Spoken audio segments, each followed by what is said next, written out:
Welcome back. We're going to go back out to the 7th day of protests here in Columbia. ABC 17's Zach Boetto is live in downtown Columbia for us tonight. And Zach, it seems like the past couple of days, it's been pretty peaceful.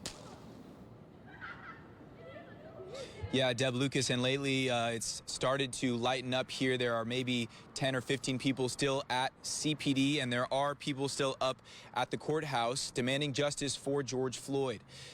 Now, looking back to how things have played out since George Floyd was killed back on Memorial Day, protests began in Minneapolis the next day on May 26th. Then protesters took to the streets nationally on the 27th and 28th. On May 29th, Derek Chauvin was arrested and charged, and protests began here in downtown Columbia. And those protests have continued through today. Yesterday, Chauvin was charged. Those charges were upgraded to second-degree murder, and the other 3 officers were also charged. And Deb, Lucas, protesters, they continue to chant today for justice for George Floyd, like I said. And Zach, what have you heard from some of the protesters you've spoken to on why they're there? And maybe some of them have been there several days.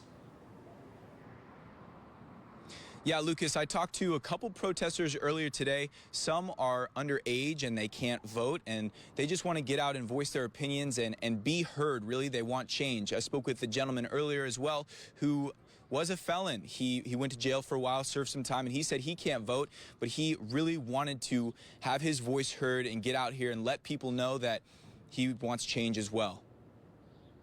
Thank you so much, Zach.